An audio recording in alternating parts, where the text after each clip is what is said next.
Let's talk about the different things that we actually do to treat inflammation. One of Obviously, we're going to be trying to decrease inflammation, so we're going to use something that is anti-inflammatory.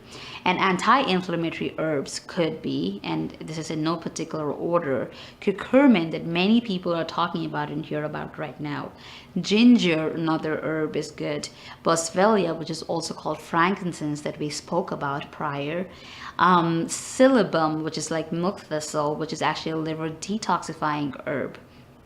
So let me just talk about one herb right now, and then we continue on that. So curcumin. So why is curcumin really useful, or why is this become this superfood, or this rave about everybody talking about turmeric and food doses of turmeric and supplements of turmeric? Curcumin has been found out to inhibit something called COX inhibitors. COX inhibitors are actually produced in our body to fight any kind of inflammation that is happening in our body, or to fight any kind of infection that is happening in our body. So when our body is now trying to react against itself, it's producing more COX inhibitors against itself instead of a source that is coming from outside. So curcumin, which is a substance that is found in turmeric, which is a root or a rhizome that's been growing for thousands and thousands of years, and it is an ethnic food or a very staple food in a lot of different countries. It's been present in the Mediterranean for a long time, in all the Asian countries, and people have been using it at food doses in different for all their different meals.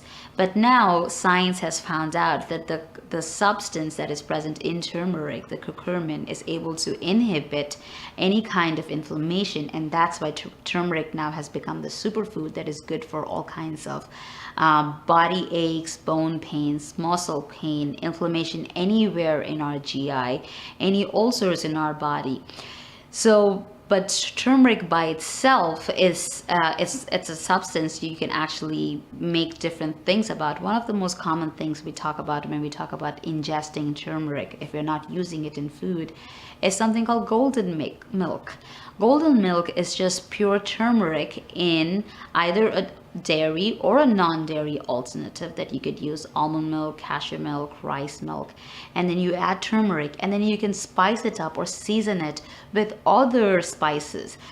Some of the ones that I like personally using is black pepper or cardamom or cinnamon, and then you can add coconut oil to it, which is the fat that actually helps in absorption of all of these vitamins that we're actually ingesting into our body.